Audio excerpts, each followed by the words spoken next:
আগামী 9 জুলাই আমাদের দেশের 10টি শ্রমিক সংগঠন এবং সংযুক্ত কিষাণ মোর্চা সহ বিভিন্ন গণতান্ত্রিক সংগঠনগুলির আহ্বানে দেশব্যাপী সাধারণ ধর্মঘট 17 দফা দাবির ভিত্তিতে এই ধর্মঘটের সমর্থনে আমরা আজ বিভিন্ন বামপন্থী গণসংগঠনগুলির আহ্বানে খোয়াই শহরে আমরা মিছিল সংগঠিত করছি এবং এই মিছিল সভার মাধ্যমে আমরা খোয়াইবাসীর কাছে আহ্বান রাখছি যে আমাদের দেশের শ্রমজীবী অংশের মানুষ, কৃষক, যুবক সহ সমাজের বিভিন্ন অংশের মানুষের স্বার্থ সংশ্লিষ্ট যে 17 দফা দাবি, যে দাবিগুলিকে সামনে রেখে আমরা দীর্ঘদিন যাবৎ এই দেশের মধ্যে লড়াই করছি, সংগ্রাম করছি।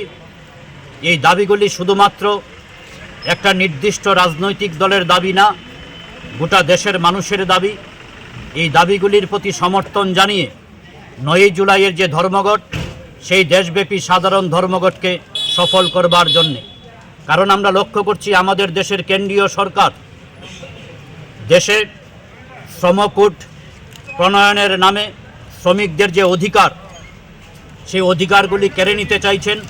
আমরা লক্ষ্য করছি এই বিজেপি সরকারের জমানায় অস্বাভাবিক হারে জিনিসপত্রের দাম বাড়ছে, আমাদের দেশের যুবকরা তাদের কাজ হারাচ্ছেন। সরকারি বিভিন্ন দপ্তরগুলির কথাই যদি আমরা বলি, সেখানে প্রতিদিন শূন্যপদ সেখানে বাড়ছে, নিয়োগ হচ্ছে না।